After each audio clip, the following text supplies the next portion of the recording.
आज special report में हम चर्चा करेंगे लोकसभा चुनाव में नेताओं के ताबड़तोड़ रैलियों को लेकर। दरअसल 7 चरणों वाले लंबे चौड़े चुनावी कार्यक्रम के दौरान सभी पार्टियों के दिग्गजों ने खूब जोर लगाया और इस मौके पर पीएम मोदी ने 206 रैलियां और रोड शो किए। सीएम योगी आदित्यनाथ ने 205 रैलियां और रोड शो किए। गृह मंत्री अमित शाह ने 188, बीजेपी अध्यक्ष जेपी नड्डा ने 87 चुनावी कार्यक्रम किए। वही बात अगर विपक्ष की जाए तो राहुल गांधी ने 107, प्रियंका गांधी वाड्रा ने 110, कांग्रेस अध्यक्ष मल्लिकार्जुन खड़गे ने 100, तेजस्वी यादव ने 251, अखिलेश यादव ने 69, ममता बनर्जी ने 61 चुनावी कार्यक्रम में शिरकत की। तो चुनावी शोर गुरुवार को थम चुका है। अब अंतिम चरण में वोटिंग के साथ साथ 4 जून को आने वाले नतीजों की बारी है। तो प्रसार जो खत्म हो चुका है, किसकी हार किसकी बनेगी सरकार के मुद्दे पर आज हम करेंगे चर्चा और बात एक खास पैनल के साथ। लेकिन उससे पहले ये रिपोर्ट। उत्तर प्रदेश में लोकसभा चुनाव के लिए लगभग 2.5 महीने चला प्रचार अभियान बृहस्पतिवार को थम गया। अब 13 लोकसभा सीटों पर 1 जून को मतदान होना है और इस बीच सभी दलों ने अपनी ताकत झोंक दी। खुद प्रधानमंत्री नरेंद्र मोदी की बात की जाए या मुख्यमंत्री योगी आदित्यनाथ से लेकर के समाजवादी पार्टी अध्यक्ष अखिलेश यादव, राहुल गांधी, अमित शाह जैसे दिग्गज चेहरों ने इस बार प्रचार अभियान में हिस्सा लिया। आपको बताते चले कि जिस तरीके से ये जो पूरा प्रचार अभियान है वो चला और इसमें साफ तौर पर देखा जाए तो सभी दलों के दिग्गज नेता प्रचार के अंतिम दिन तक मैदान में जुटे रहे। बीजेपी की तरफ से प्रधानमंत्री मोदी ने जहां उत्तर प्रदेश में कुल 32 जनसभा के जरिए 58 लोकसभा प्रत्याशियों के लिए प्रचार किया, वहीं काशी समेत कुल 5 शहरों में रोड शो भी किया। वहीं मुख्यमंत्री योगी आदित्यनाथ ने देश भर में कुल 205 जनसभा और रोड शो किए। इसमें सिर्फ उत्तर प्रदेश में 159 सभा की। वहीं जेपी नड्डा ने यूपी में कुल 9 और अमित शाह ने 38 जनसभा और रोड शो भी किए। चुनाव में अखिलेश यादव ने 54 से ज्यादा रैलियां और रोड शो किए और कांग्रेस नेता राहुल गांधी ने देश भर में 107 रैलियां की।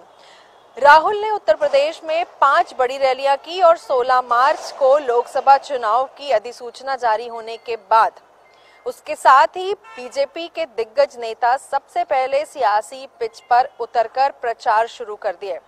प्रदेश में सबसे पहले चुनाव प्रचार का आगाज मुख्यमंत्री योगी आदित्यनाथ ने मथुरा में प्रबुद्ध सम्मेलन से किया, तो वहीं प्रधानमंत्री ने 31 मार्च को मेरठ में अपनी पहली चुनावी जनसभा करके यूपी में सियासी माहौल को गरमाया। आपको ये भी बताते चले कि जिस तरीके से सभी राजनीतिक दलों ने अपनी पार्टी के लिए प्रचार अभियान किया, अब देखने वाली बात ये होगी कि 4 जून को इनकी ये जो मेहनत है वो क्या रंग लाती है। लखनऊ से वीडियो जर्नलिस्ट राजेंद्र के साथ मैं निकिता सरीन, इंडिया न्यूज के लिए।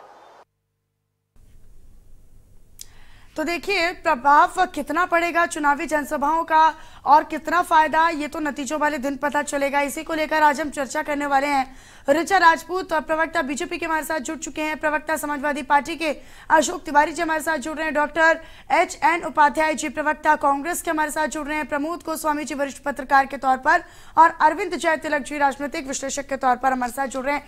आप सभी का बहुत स्वागत करती हूँ। लेकिन शुरुआत मैं अरविंद जय तिलक जी आप के साथ करना चाहूंगी, उसके बाद हम सियासी बयानबाजी भी सुनेंगे और उस पर भी हम चर्चा करेंगे। लेकिन अरविंद जय तिलक जी, क्योंकि आपका आकलन बहुत सटीक भी बता सकता है, क्या वाकई में चुनाव का जो प्रभाव है, ये जो जनसभाएं होती हैं, ये जो रोड शोज होते हैं, क्या इनका इतना ज्यादा प्रभाव है कि लोगों के बीच में समीकरण बदल सकता है? कई समीकरण बिगड़ सकते हैं तो कई समीकरण किसी दल के लिए, किसी नेता के लिए बन भी सकते हैं। इतना प्रभाव रहता है क्या? देखिए, अगर आप इसका आकलन करेंगे तो 2014 से पहले उत्तर प्रदेश में करीब जो है 15%, 20% फ्लोटिंग वोट हुआ करता था और निसंदेह जो वो फ्लोटिंग वोट जो होता था वह जो है रैलियों के जरिए या छोटी छोटे नुक्कड़ सभाओं के जरिए ये कहीं ना कहीं जो है लोगों के पक्ष में लामबंद भी होता था, उसमें सेधबारी भी होती थी। लेकिन 2014 के बाद जिस तरह से भारतीय जनता पार्टी ने जो है एक लाभार्थी वर्ग तैयार किया है, उसमें उसका एक बड़ा हिस्सा जो है फ्लोटिंग वोट का भी है, जो कहीं ना कहीं जो है वह उसको अपने पक्ष में करने में कामयाब रही है। यही वजह रहा कि आप 2014 के बाद आप पूरे जो चुनाव हुए हैं विशेष रूप से उत्तर प्रदेश को उठा करके आप देख लीजिए, वह किस तरह से आंकड़ा जो फ्लोटिंग वोट का जो था वह बढ़ करके भारतीय जनता पार्टी के पक्ष में चला गया।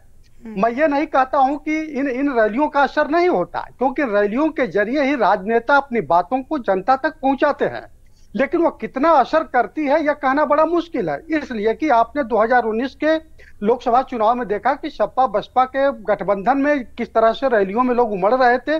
माना जा रहा था कि भारतीय जनता पार्टी का सफाया हो जाएगा, लेकिन आपने नतीजा देखा कि समाजवादी पार्टी 5 सीट पर और 10 पर जो है बहुजन समाज पार्टी जीतने में कामयाब रही। जबकि यह आकलन किया जा रहा था कि इतना बड़ा जो है सोशल कॉम्बिनेशन जो है भारत के इतिहास में कभी हुआ नहीं है। पूरा लगभग पिछड़ा वर्ग और दलित समाज और मुस्लिम वर्ग एक बहुत बड़ा जो है एक सोशल जो है नेटवर्किंग को तैयार किया था, लेकिन उस हिसाब से वो प्रभाव देखने को नहीं मिला। उसका कारण यही रहा कि जो फ्लोटिंग वोट हुआ करता था, जिसका आपने जिक्र कर रही है कि क्या इसके जरिए जो है लोगों के पक्ष में या लोग लामबंद हो सकते नहीं हो सकते हैं, वो उतना दिखाई नहीं दिया जितना दिखाई पड़ना चाहिए था। निसंदेह जो है अब चूंकि रैलियों का जो दौर आपने देखा कि किस तरह से दोहरा शतक भाजपा के नेताओं ने लगाया, अखिलेश जी भी लगभग जो है 55 के आसपास जो है उन्होंने रैलियां की, राहुल गांधी जी की है। निसंदेह जो उसका अपना एक आयाम है, उससे इनकार नहीं किया जा सकता। लेकिन मेरा मानना है कि रैलियों के जरिए आप जो है देखिए, अब आज की जनता जो है पूरी तरह से मूल्यांकन करती है कि आखिर हमें किस तरह की सरकार को चुनना है। आप देखती हैं कि उड़ीसा में जो है वहां पे विधानसभा में जो है बीजेडी को लोग चुनते हैं और लोकसभा में भाजपा को भी वोट देते हैं। आप पश्चिम बंगाल में देखा आपने कि किस तरह से वहां पे बंगाल में जो है ममता बनर्जी जी को विधानसभा में और लोकसभा में ठीक ठाक सीट जो है भाजपा को भी मिल गया। और खुद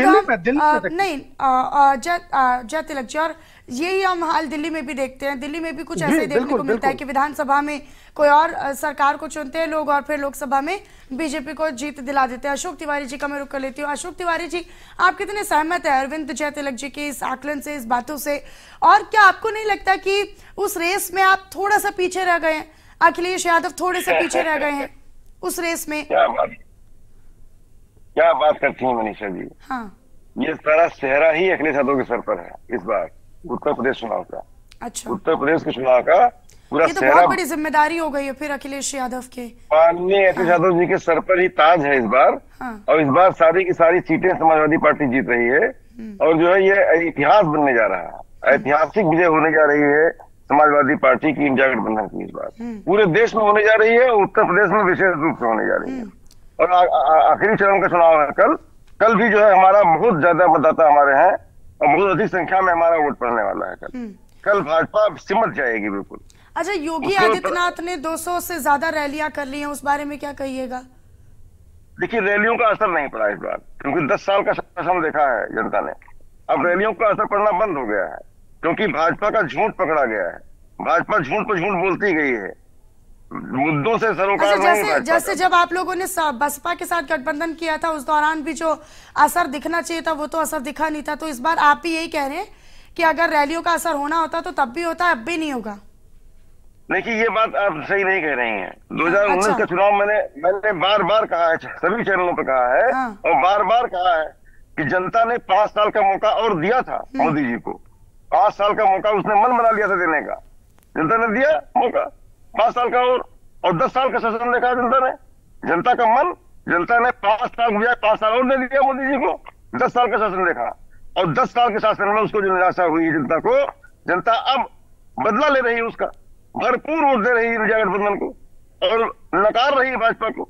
इस समय सारे के सारे चरण नकार रहे हैं भाजपा को। हाँ, रैलियों का कोई फायदा नहीं है, मतलब आप ये कह रहे हैं? कोई फायदा नहीं है, झूठ बोलने का फायदा है। भाजपा झूठ बोलती रहती है। अच्छा, रैलियों में झूठ परोस रहे हैं, आप ये कह रहे हैं? रैलियां करते हैं और झूठ बोलते हैं। बिल्कुल झूठ परोस रहे हैं, सरासर झूठ बोल रहे हैं। ठीक है, ऋचा जी का मैं रुख कर लेती हूँ एक बार। ठीक है सर, ओपनिंग रिमार्क ले लेती हूँ। ऋचा जी क्या कहेंगी? भाई वो ये कह रहे हैं कि कोई फायदा नहीं है, यूपी की जनता ने, देश की जनता ने नकार दिया है। रैलियां कर लीजिए, चाहे आप रोड शो कर लीजिए, और हर रोड शो में, हर रैली में आप लोग झूठ बोल रहे हैं।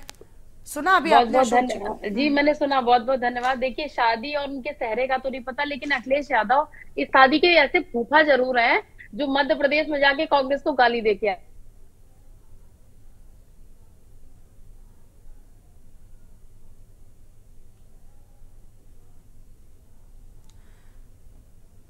ऋचा जी मुझे माफी के साथ जी हाँ नहीं अभी जो आपने बोला उसको प्लीज आप रिपीट कर दीजिए, क्योंकि तकनीकी खामी के कारण आपकी आवाज पहुंच नहीं पाई थी। जी अब आ रही है आवाज? हाँ जी बिल्कुल। मैं ये कह रही हूँ कि मेरे सपा के प्रवक्ता भाई ने ये बोला कि अखिलेश यादव जी के सर पे सहरा आ गया है। हाँ। तो मैं ये कह रही हूँ कि शादी का मुझे नहीं पता, लेकिन अखिलेश यादव जी कैसे फूफा हैं शादी के, जो हर जगह नाराज हैं। जब मध्य प्रदेश में गए थे तो कहने लगे कि कांग्रेस को वोट मत देना, इससे हमारा कोई मतलब नहीं है। और वही जब यहाँ पर आते हैं उत्तर प्रदेश में तो मंच से एक दूसरे का हाथ पकड़कर ऐसे ऐसे वादों पे मौन चुप्पी देते हैं जिसमें इनको खुल के बोलना चाहिए। तो ये फूफा जरूर बनने वाले हैं शादी के।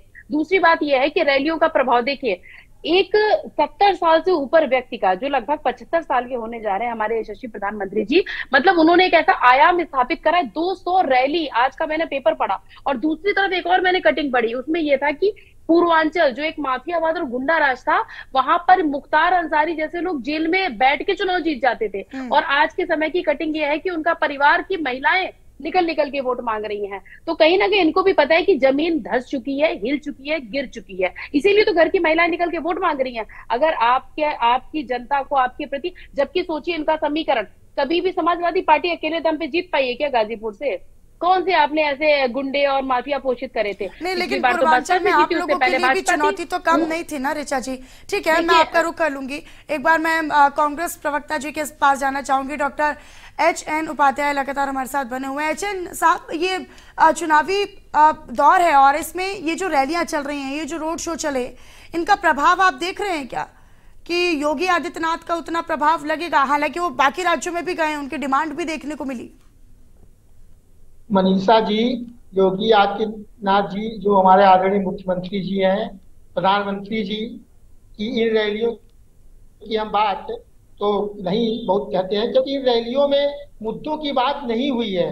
रैलियों का प्रभाव तब पड़ता है जब आप मुद्दों की बात करिए, रोजगार पर बात करिए, किसानों पर बात करिए, महंगाई पर बात करिए, किसानों के कर्ज पर बात करिए, तब इन रैलियों का प्रभाव पड़ता है। और जो गठबंधन, इंडिया गठबंधन के लोग हैं, वो हमेशा मुद्दों से हटे नहीं है। हमेशा वो बेरोजगारी की समस्या पर बात किए, महिलाओं की सुरक्षा पर बात किए, किसानों के कर्ज पर बात किए, ठीक है, इस पर अग्निवीर जैसी समस्या पर बात किए। तो जब आप रैलियों का प्रभाव तब पड़ता है जब आप उसमें किस मुद्दे को उठा रहे हैं। अब आप जो है मटन, मुर्गा, मुजरा, माँ का भाड़ा शुरू, ये जब आप मुद्दा उठाएंगे तो कहाँ से प्रभाव पड़ेगा बताइए। और प्रधानमंत्री मोदी जी जो बनारस, तो आप ही कह रहे हैं कि मुद्दों की बात तो हुई नहीं है, बस ये मटन मुर्गा इन सब पर बात हुई है क्या? 200 से ज्यादा रैलियां कर ली हैं साहब। हाँ जी, इसी पर बात हुई है, धर्म पर बात हुई है। उन्होंने मुद्दों पर कहाँ बात की है? कितना रोजगार दे दिया उन्होंने, कितनी महंगाई को घटाने के लिए वो क्या कर रहे हैं, इस पर बात उन्होंने कभी नहीं की। और बनारस में प्रधानमंत्री जी ने एक भी रैली नहीं की मनीषा जी। इसी से आप समझ सकती हैं हताशा। बनारस में इनको नामांकन से पहले रोड शो भी किया था सर, नामांकन से पहले रोड शो किया था, लेकिन राहुल गांधी ने अपने नामांकन से पहले किसी से कुछ नहीं कहा, बस नामांकन भरा, औपचारिकता पूरी की और फिर चल दिए। मनीषा जी रोड शो किया था, रैली तो नहीं किया। हाँ। रैली एक भी नहीं की। हमारे आदरणीय राहुल गांधी जी, अखिलेश यादव जी की संयुक्त जनसभा हुई, रैली हुई, हजारों भीड़ रही उसमें। और आप बताइए, यहाँ से अब चले गए वो पांडिचेरी जो है, विवेकानंद जी के स्मारक पर जाकर ध्यान लगा दिए। अब यहाँ से अभी चले गए, 4 तारीख के बाद से जाना था, अब बनारस को अभी छोड़ चुके हैं। ये बनारस की जनता जान चुकी है, बनारस की जनता जान चुकी है कि अब ये जो है यहाँ से छोड़ चुके हैं, अभी हम लोग को छोड़कर चले गए, ठीक है। इसलिए, और रैली की जहां तक बात कर रही है, रैली का प्रभाव पड़ता है। रैली का प्रभाव पड़ता है जब आप मुद्दों की बात करेंगे, जब आप किसानों की बात करेंगे, युवाओं की बात करेंगे, जो है अग्निवीर जैसे समस्याओं को समाप्ति की बात करेंगे, गरीबों की बात करेंगे, तब आपके रैली का प्रभाव पड़ता है। अब रैली में आप धर्म पर बात करेंगे, 10 साल में आपने कुछ किया नहीं, उस पर बात करेंगे तो कहाँ से प्रभाव पड़ेगा?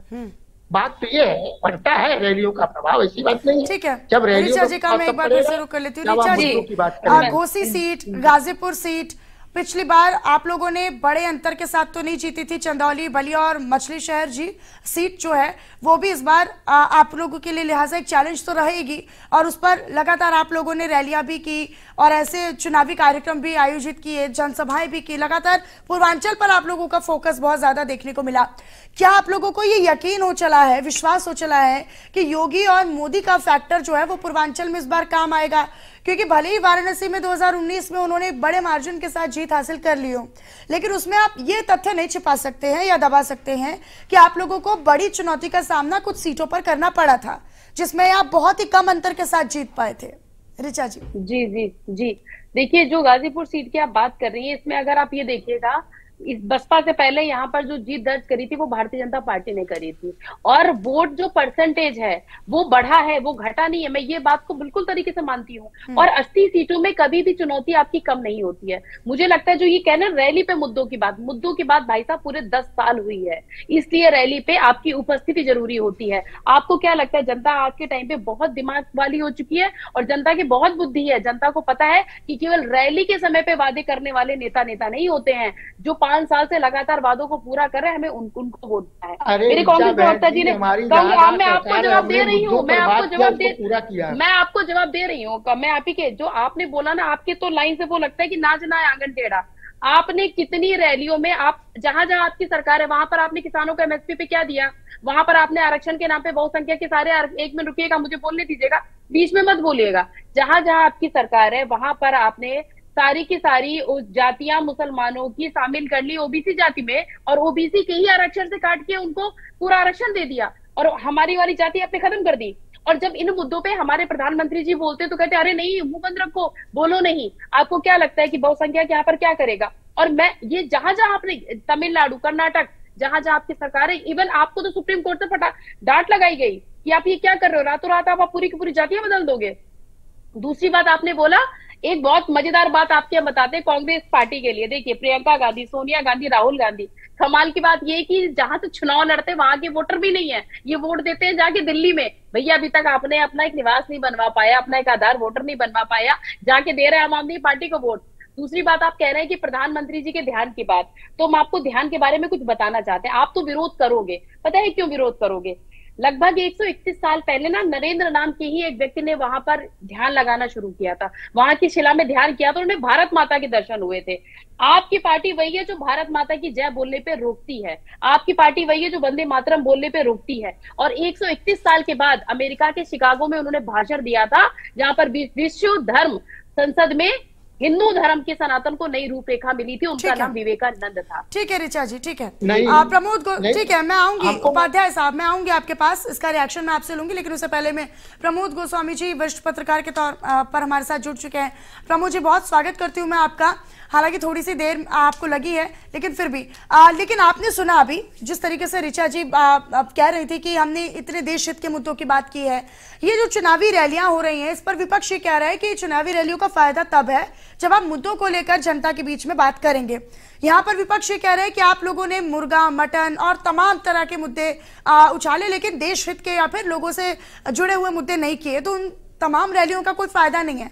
आपका आकलन क्या कहता है? क्या रैलियां और रोड शो के माध्यम से बीजेपी जिन सीटों पर चुनौती फेस कर रही थी, इस बार वहां पर आसानी होगी क्या? नहीं मनीषा जी, निश्चित रूप से ये बात इसमें कहने में कोई गुरेज नहीं है कि इस बार विपक्ष ने जो गठबंधन था उसने पूरी तरीके से भारतीय जनता पार्टी को घेरने के लिए मुद्दों की बात पर आने के लिए कहा, लेकिन भारतीय जनता पार्टी विभिन्न बातों पर तो बात करती रही, लेकिन निश्चित रूप से चाहे वो महंगाई हो, बेरोजगारी हो, गरीबी हो, किसान का मुद्दा हो, ये इन मुद्दों पर एक भी चीज़ नहीं सामने आ पाई। जो जन सरोकारों से जुड़े मुद्दे थे वो कहीं ना कहीं वो मंगलसूत्र पे आकर टिक गई, और ये शायद मुझे लगता है एक लंबे अरसे तक मैंने भी कवर किया है, लेकिन पहली बार ये रहा कि शायद सत्ता पक्ष की तरफ से जो विपक्ष ने घेरने की कोशिश की कि मुद्दों पर बात हो, महंगाई, जन सरोकारों पर बात हो, जनता की समस्याओं पर बात हो, उस पर बात ज़्यादा नहीं हो पाई। बाकी कहीं मंगलसूत्र पर होती रही, कहीं मुजरे पर होती रही, कहीं भैंस चुराने पर होती रही, ये सारी चीज़ें होती रहीं, मैं समझता हूं कि शायद ये कहीं ना कहीं या तो भारतीय जनता पार्टी की अपनी जो स्ट्रेटजी हो, लेकिन कहीं ना कहीं ये मुद्दे पर अब की सत्तारूढ़ दल को जो 5 वर्ष में उसने या 10 वर्ष के अपने कार्यकाल में जो उसने अपने कमिटमेंट पूरे किए थे, उसको उसके बारे में जो उल्लेख करना चाहिए था वो पूरी तरीके से नहीं हुआ। हालांकि 370 की बात होती रही, बाकी तलाक पर होती रही, ये कुछ ना कुछ चीजें बीच बीच में आती जरूर रही, लेकिन जो गरीबी पे मुद्दा हो, बेरोजगारी का हो, जो कमिटमेंट 14 में किए गए थे वो उन पर हो, उस पर शायद मुद्दों पर अब की वो बहस नहीं हो पाई, लेकिन व्यर्थ की चीजों पर जरूर वाद विवाद होता रहा। जहां सत्तारूढ़ दल जो है वो विपक्ष को उनके घोषणा पत्रों को लेके घेरता रहा, वहां लेकिन मुद्दों पर जो है कि हमने ये काम कर दिया, ये हमारे कमिटमेंट से, हमारे घोषणा पत्र में ये चीजें थी, ये कर पाए, ये हम नहीं कर पाए, आगे करेंगे, या इनमें ये कठिनाइयां रही हैं या जो परेशानियां रही हैं, जो भी कारण रहे हों, लेकिन उस पर चर्चा नहीं हुई। मुझे लगता है कि चुनाव मुद्दों पर होना चाहिए, अब के मुद्दों पर चुनाव नहीं हुआ। ठीक है, अशोक जी का मैं रुख कर लेती हूँ। अशोक जी, इस बार क्योंकि आप लोग कह रहे हैं कि कोई फायदा नहीं होगा, कोई भी मतलब नहीं है, चाहे आप 200 रैलियां कर लें या फिर 400 रैलियां क्यों ना कर लें, लेकिन एक बड़ा फैक्टर तो है ना, योगी मोदी मैजिक तो 2014 से लेकर 2019, फिर 2019 से में भी हमने देखा कि वो फैक्टर तो काम किया। हालांकि अब विकास के मुद्दों को लगातार गिनवाया जा रहा है, लॉ एंड ऑर्डर को बीजेपी गिनवाती है, राम मंदिर जैसे बड़े मुद्दों को लेकर अपनी उपलब्धि के तौर पर बीजेपी सामने रखती है, अनुच्छेद 370 हटाना इसको एक बड़ी उपलब्धि के तौर पर रखती है, 3 तलाक जैसे बिल को समाप्त करना, ये 3 तलाक जैसी प्रथा को खत्म करना, इसको एक बहुत बड़ी उपलब्धि के तौर पर जनता के सामने रखती हुई नजर आई। तो क्या इन मुद्दों का प्रभाव नहीं पड़ेगा क्या पार्टी पर? देखिए भाई मनीषा जी, जैसे अभी हमारे राजनीतिक विश्लेषक ने बहुत अच्छा विश्लेषण किया, उन्होंने बहुत ही सटीक विश्लेषण किया। अभी यह है कि जो है असर तब पड़ता है जब आप जवाबदेह हो और आप जो है आपने अपने वादे पूरे किए हो। इक्का दुक्का काम किया आपने, चलो ठीक है, इक्का दुक्का काम किया, लेकिन सटीक तरीके से जो जन भावनाएं हैं, जो जन सरोकार की समस्याएं हैं, उन समस्याओं से आप दूर भागते रहे और आप चुनाव में भी दूर भागते रहे। सारा चुनाव निकल गया, आपने उनसे उन मुद्दों पर बहस ही नहीं की, उन मुद्दों को रखा ही नहीं कहीं से भी। अब पहले चरण के चुनाव से पिछड़ रहे हैं, भाजपा पहले चरण के चुनाव से ही पिछड़ रही है और अपने नैरेटिव पे नैरेटिव बदल रही है। आप लोगों ने क्यों नहीं कोशिश की? आप ये कह रहे हैं कि सत्ता दल ने कोशिश नहीं की है कि हम मुद्दों पर बात करें या बहस करें। आप लोग मुख्य विपक्षी दल है सर, और आप लोगों की जिम्मेदारी हो जाती है एक मजबूत विपक्ष के तौर पर कि आप उन तमाम मुद्दों को अपनी रैलियों में, अपने जनसभाओं में, अपने जनसंवाद कार्यक्रम में उठाएं, लोगों के बीच में रखें। अब आपको नहीं दिखाई पड़ा, हो सकता है किसी कारण से आप व्यस्त रही हो, आपको ना दिखाई पड़ा हो। हमने पूरा चुनाव बता दीजिए, हमारा तो काम ही है ना सर, हम तो व्यस्त भी अपने काम में रहते हैं ना। पूरा का पूरा चुनाव मुद्दों पर लड़ा गया है। महंगाई, बेरोजगारी, भ्रष्टाचार, 4 साल की नौकरी सेना में, परीक्षा लीक, इस पर ही चुनाव लड़ा गया है। बेशुमार महंगाई पे चुनाव लड़ा गया है, बेरोजगारी पे चुनाव लड़ा गया है, आरक्षण जो हड़पने का प्रयास कर रही है भाजपा, उस पर चुनाव लड़ा गया है। यही तो मुद्दा रहा है और इसी मुद्दे में भाजपा सिमट गई है, भाजपा हार गई है, भाजपा चुनाव पूरी तरह से खत्म हो गया। भाजपा मुंह दिखाने लायक नहीं रह गई कहीं पे भी। इस समय भाजपा एक कोने में दुमक गई है जाकर के, भाजपा की हालत पंचर हो गई है। 7वां चरण का चुनाव हो रहा है, भयंकर वोट, मतलब बहुत भारी वोट से गठबंधन जीतने जा रहा है। इसमें 70 की 70, 80 की 80, जो भी जहां सीटें हैं वो सब हम जीतने की जा रहे हैं। 80 में 80 सीट यूपी में जीतने जा रहे हैं। उत्तर प्रदेश में 80 में 80 सीट जीतने जा रहे हैं। खाली एक सीट पर चुनाव है, कहां पर है? टोटो में है। टोटो में थोड़ा चुनाव है, लेकिन बाकी 79 सीटें हम जीत चुके हैं और भारी वोटों से जीतने जा रहे हैं। अच्छा, यानी वाराणसी जैसी सीट पर पीएम मोदी का भी कोई जादू नहीं है, कोई फैक्टर नहीं है, कोई प्रभाव नहीं है। वहां पर चुनाव है, वहां पर संघर्ष है मोदी जी का क्योटो में, और बाकी 79 सीट भाजपा से हम जीत चुके हैं। समाजवादी पार्टी, इंडिया गठबंधन जीत चुका है। पूरे देश में 140 सीटों के लिए तरस जाएंगी भाजपा, 140 सीटों के लिए तरसेगी भाजपा इस बार। अच्छा, ये तो 400 पार का बोल रहे हैं आप, 140 सीटें बता रहे हैं, 140 से नीचे ज्यादा इधर उधर मुझे लग रहा है। ठीक है, फाइनल कमेंट में ले लेती हूँ सभी से, फाइनल कमेंट में ले लेती हूँ। अरविंद जी, आपका आकलन क्या कहता है क्योंकि अशोक जी ये कह रहे हैं कि इस बार तो 140 पार भी बीजेपी बमुश्किल होगी, लेकिन बीजेपी इन्हीं रैलियों के दम पर कहती है कि, और इन्हीं रैलियों में 400 पार का नारा लगातार बीजेपी ने लगाया है। मनीषा जी देखिए, मैं इस चुनाव को जितना समझा हूँ, इस चुनाव में केवल एक ही मुद्दा मैं देखा हूँ, या तो मोदी को बनाए रखना है या तो मोदी को हटाना है। यानी ये पूरा जो है इस चुनाव का जो केंद्र बिंदु रहे हैं मोदी रहे हैं। आप किसी भी राज्य में देख लीजिए, उनको हटाने की बात या उनको बनाए रखने की बात चल रही है। हाँ, ये सही बात है कि भ्रष्टाचार, बेरोजगारी, ये तमाम इशू हैं जो कि अनवरत काल से आजादी के बाद से ही चलते आ रहे हैं। और मुझे लगता है कि चाहे उत्तर प्रदेश हो चाहे कोई भी राज्य हो, कोई ऐसा दल नहीं है जो शासन सत्ता में न रहा हो और उसका मूल्यांकन जनता न की हो। उत्तर प्रदेश की ही बात करें तो 2012 से 17 तक समाजवादी पार्टी भी रही, उसको भी यहाँ की जनता ने देखा है। और उसके बाद जो है किस तरह से यहाँ पे दूसरी बार जो है भारतीय जनता पार्टी शासन में आने में कामयाब रही है, पहली चीज। दूसरी चीज है कि आंकड़े देखिए, आप कोई भी वोट जो शेयर आपका रहा है, आप उसको अब इस अर्थ में जो कितना बढ़ा करके लेकर के चले जाएंगे कि आप 18% 19% पाते हैं। आपकी सहयोगी दल कांग्रेस जो है 4% से लेकर 7% तक पाती है। 2009 से लेकर के हम 7% मान ले तब भी 25%, हम चलिए मान लेते हैं आपके विधानसभा के आंकड़े को भी मान लेते हैं 35-36%। क्या वह शेयर आज है? क्या आपके साथ जो है सुभाषपा है? क्या आपके साथ जो निषाद पार्टी है? क्या आपके पास आरएलडी है? सवाल देखिए, आप कहने के लिए आप स्वतंत्र है, कुछ भी कह सकते हैं, लेकिन ठीक है। उपाध्याय जी का मैं रुक कर लेती हूँ। उपाध्याय जी, फाइनल कमेंट इसी के साथ आप क्या सोचते हैं? आप पूरी तरीके से संतुष्ट हैं क्या कि आप लोगों का आकलन देखिए ना, आपके सहयोगी दल है समाजवादी पार्टी, और जहां पर आप लोगों के नेता आप लोगों से छिटके, अभी तो हाल ही में समाजवादी पार्टी से नारद राय ये कहकर छिटके थे और नाराज होकर बाकायदा गए थे कि बेइज्जत मुझे किया गया। तो बलिया में उनका अच्छा खासा नाम है, और जिस तरीके से नेता आपके 7th फेज से पहले जा रहे हैं, तो क्या इसका प्रभाव नहीं पड़ेगा गठबंधन पर? मनीषा जी, पहले मैं उनकी बात, रीचा जी की बात का जवाब दे दूं।